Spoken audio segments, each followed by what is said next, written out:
Okay, hi, I'm Heikal and this is Salwa, and today we're going to share with you a set of calculations. It would be beneficial for someone who's thinking of selling their property. Right? And why we do this today? Because we have clients who ask us, should I wait for prices to go up? Is prices going to come down? Should I change my monthly installment from CPF to cash? What are the difference? What are the benefits? Yeah, and so we're just going to go straight into the calculation just to share with you what difference it would make waiting 3 years, waiting 5 years after your MOP. Okay, selling or upgrading later on.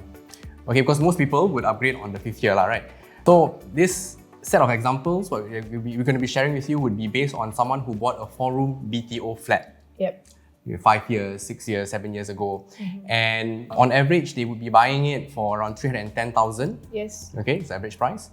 Usually in the outskirts, Yishun, Choa Chu Kang, Sengkang, Punggol, the outer areas, not very close to MRT. Okay, and when we went through our clients' calculations, we realized that most of them took a loan upon collecting the key.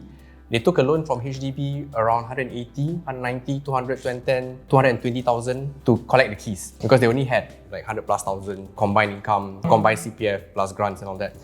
And this 210,000 usually they stretch it to 25 years. Yep, and this is usually how HDB does.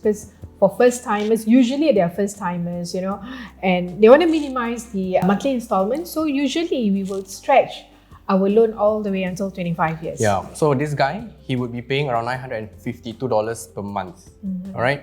So in the first example, the average price for room BTO selling after MOP would be around 445,000. Okay, could be higher, could be lower. Okay, but average price 445. And after 5 years of staying there, after 5 years of paying the mortgage, the outstanding loan is 177,000. Right. Okay, but this guy, all right, he has not used any CPF at all. Okay, pure cash. Every single month, his mortgage is in cash, and then his deposit, initial deposit was also in cash. Likely, this person is self-employed. Like right? us. Like us, Yeah. okay? No CPF contributions whatsoever. And upon selling his flat on the 5th year, he would be getting $267,000 in cash. What happens if he waits 3 years later? Only on the 8th year.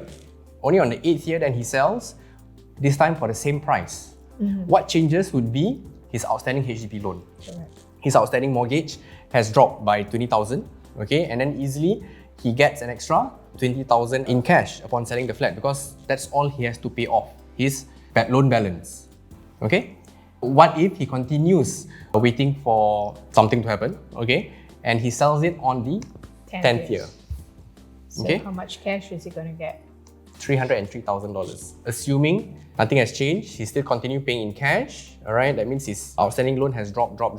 When your outstanding loan is drop, like a balance, you get more cash in hand, 303,000. So it does look like, It it's makes sense, right? more sensible to sell on the 10th year. If you are paying by? Yeah, if you're paying purely in cash, okay? We say that because we noticed something if you paid in CPF. Okay, It's a great difference, yeah.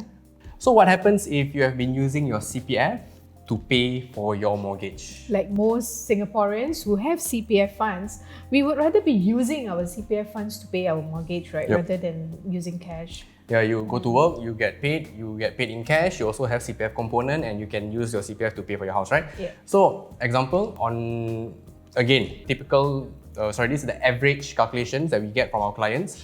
Husband and wife, assuming they are paying exactly half and half for the house, all right? From the deposits, everything else, it looks like, their outstanding loan balance is 177,000. At the start, they put in around 100,000 in deposit and then they've been paying monthly every single month. Their cash in hand upon selling would be 92,000 because this time, same price, 445 minus loan minus CPF. Balance, 92,000. Compare this with someone who has been using cash all out. Okay, you also get a lot more cash. Yes. All right. Okay, same thing. What happens if they only decide to sell 3 years later? On the 8th year, same price, the outstanding loan goes down, your CPF increases because you're paying more. Now you're using more CPF for the next 3 years. You're putting in more CPF into the property. Look at the balance, 64,000. A lot of people think, the lesser your loan outstanding is, the more Cash you proceeds you will get. But because this time you have to put in more into your CPF. Correct. And after 10 years, that means 5 years after your MOP, you decide to sell for the same price. This is how much cash you can expect. Can you imagine the difference? If you sell on your 5th year and if you sell on your 10th year, that's almost half of your cash proceeds gone. 50,000. Yeah. Around 50,000 gone. Okay, that also means there's 50,000 more in your CPF. So it depends. Some people will say, I have more in my CPF still your money and all that. Fine. Okay, the point we're trying to make here today is selling for the same price, you actually get a lot lesser cash. Okay, and just imagine, if you have 92,000 in cash upon selling your property, what can you do? Yeah. Assuming if you want to upgrade to an EC, right, or a condo, you can actually use this amount to use as a deposit for your EC or your condo. Yeah, the 5% cash deposit. Let's say you're buying a 1 mil, that's 50k. Yeah. Right, you still have balance 40,000+. For renovations and all. Right? Pay agent fees and all that. Yeah. Okay. But if you sell on the 10th year, you want to upgrade to a 1 mil condo, the 50,000 cash deposit, I mean, it's not enough. You have to fork out cash a bit, and then you have to pay your agent's fees and all that. Yes. Yeah, so you will find, your options a bit limited. Correct. Even though you have more CPF, even though you have more income, that means you have lesser cash proceeds from your property, that's it. Okay? Now, another situation is, here we're showing you, the price stagnant selling price. So what happens when property prices actually increase? Alright? Same thing, we're starting with 445, selling on the 5th year. 3 years later, let's talk about property prices increasing by 2% year on year. That means on the 6th year, 2% increment, 7th year, 2% increment, 8th year, 2% increment, total selling price of $472,000. Okay? How much cash do you get? Let me just open up. On the 10th year, okay, prices increase again by 2%. That means from the 5th year to the 10th year, prices have been going up 2%. But look at the cash proceeds on the 10th year and the 5th year. Not much of difference. Yeah, it's even lesser actually, slightly lesser. Okay. The difference in price increment is 40,000. Just take a look here. This minus this, okay? Price difference is 46,000, but the cash difference that you get after 5 years or after 10 years is actually 2k lesser. So you actually waited for 5 years. And prices go up. Yeah. Shock, no? Price go up close to 500,000 already. Correct. But your cash in hand is still just around the same, 90k, no difference. More goes to your CPF. Don't forget, reason such numbers are working this way is because of accrued interest as well. Okay, it's running 2.5% every single year. That's key difference. Okay, but let's show you something. We're talking about property prices going up 2%. Let me just share with you. How realistic would it be for prices to go up year on year? Let me just dig out the price trend. All right. So from the start of 2020, all right, let's start there. And then I bring back the chart. Okay. The gray line would be the average selling price of HDB in Singapore. So it was actually much higher in 2018, 2017. Bring it back a bit more. Even higher in 2014, 2015. I keep looking at the grey line. I see where is it heading. Yeah, it was actually like 20%, 20% higher 5-6 years ago. So the chances of property prices going up and up actually is not very realistic lah. Okay. Of course, I am also aware that currently, as we are recording in December, okay, property prices has been going up and up because of pandemic and all that. Yeah. BTO construction is being delayed 5 years, 6 years. So most people would rather just buy a resale today. But once everything evens out, once we're in phase 3 and all that, construction goes back to normal, 3 years. Demand will go back to BTO because it's fresh lease, zero lease, 0 years and all that. Okay, so looking at how prices are likely to be dropping instead. All right, let's go back to the calculations. And this time, property prices drop. Selling price of 445 on the 5th year, same thing. Everyone starts with 92k on the 5th year, except for this guy paying full cash. Okay, on the 8th year, if the prices drop by 2%, that means every single year minus 2%. All right, look at the cash proceeds, 38,000. and you are losing, actually you are selling 30k lesser, around 30k lesser, but the cash difference on the 5th year and the 8th year is already like what? 50 plus About 50 thousand? plus, yeah. Okay. Zooming towards 10th year, selling only on the 10th year, and the prices continue to drop. That means from year 5, 6, 7, 8, 9, 10th year, drop 2%, 2%, 2%, 2%, 2%. Okay, look, the difference is 42,000 loss in value, 445 to 402. And how much loss is your cash? How much cash proceeds now you will get? 1, 2, 3, 4. Nice number, but literally it's just, 90 year over 1,000 loss Difference, yeah. in cash. Okay. And in this situation, I think most sellers would think twice about selling. Yeah, rather not move. Yeah, no cash profit. no cash Enjoy the profit. house lah. Yeah. Continue paying off until finish. Yes. Alright. So if your upgrading plans would be dependent on your cash proceeds, because remember again, cash proceeds dictates or rather helps you with your renovation costs, paying your agency fees and all that, movers and all that. So bear in mind, longer you wait, if prices go down, it looks like might not be the best thing to do lah. If you really want to move, some clients of us, they want to upgrade from a 3-room to a 5-room even.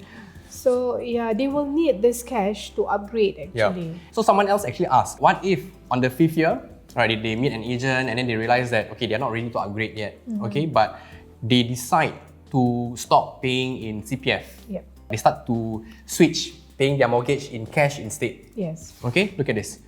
Even if prices drop by 42,000, okay, actually you get a healthy amount of cash still. Yes. Because your CPF remains the same, generally the same. Your outstanding mortgage drops quite a fair bit. Okay, but 5th year onwards, you're using your cash instead. Bear in mind, I have not computed accrued interest over 5 years. Okay, so it might take off another 10, 15k, right? But still, but you can see, yes, Yeah. from being $1,000, walking away with $1,000 on the 10th year, just by switching to cash payments.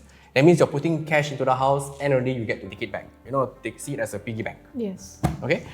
Now this is if both of you decide to switch to cash. That means you're paying $952 every single month in cash. What if only one person decides to change to CPF? Okay, that means husband continues paying in CPF and either all, wife pays in cash. Okay, so you see the drop still better than full CPF. So it looks like the only person who would benefit selling on the 10th year would be this guy. Just imagine there's 4 neighbors on the same floor in the same block. Okay, the only person who would benefit selling on the 10th year would be this guy, self-employed person, Yes. paying in cash 100%. Yep. Okay? Or even if you're fully employed but you have never used your CPF at all. Why? It actually makes sense to wait, you get more cash. But the moment CPF is involved, it looks like, even with the best case scenario of property prices going up by 2%, 2%, 2%, 2% every single year, it looks like, it's still better to just sell off on the 5th year. Yes. Yeah. Again, same thing. What happens if prices keep going up? You decide to switch to cash halfway, right? Look, Wow. a lot more cash to play with. Okay, so I think it was interesting for us to see this as well because, who will track 5 years difference? And just to reinforce, over 5 years, over time, HDB prices really do drop. Let me just point out this 4360 Fernville. This block is right beside Seletar Mall. Okay, look at the map. It is right beside Seletar Mall. Okay, this block the first block right beside Seletar Mall. Okay, it actually MOP'd in 2013. Alright, I'll show you something. So right when it MOP'd in 2013, you see this 4-room flat, high floor, selling for, in fact mid-floor only, selling for 523. Okay, later on the super high floor, 19th, 20th, 21st floor, selling for 525. This was in 2013, alright, just MOP. And then let's say they wait 3 years later, which is 2016. Yeah, thinking that prices will go go up. Alright, look what happens. 2016, 3 years later, mid-floor, 465 only. 3 years ago, could have fetched 500 and above. Now, only 465. And then this one, 19th, 20th floor, 420 only. Alright, same block, neighbors. Alright, and then after that, so 5 years later, in 2018, alright, right here, well, even 300,000, okay, that's low floor, we're comparing high floor, 420, 425. over 100,000 loss in value. This guy, this year, 2020, 409 high floor, 438 high floor, 100,000 loss. Yeah. So that's more than 2% loss every single year. So some of our clients would just tell us, okay, fifth year, we're making money. Why not just lock in your profit and move on from there? Because we cannot predict, Whether prices go up or down. Yeah. But looking at the numbers, whether prices go up or down, it looks like it's still best to sell off on the fifth year, hands down. Alright, so basically that's it. Hope this was beneficial for you. It was very interesting for us to do the research. That's why we felt that it's good to share with you. If you have any questions about your upgrading plans, please drop us a text. We will be more than happy to assist with your plans to make sure that your upgrading is a smooth upgrading. Yes. Okay, that's it. Thanks. Bye-bye.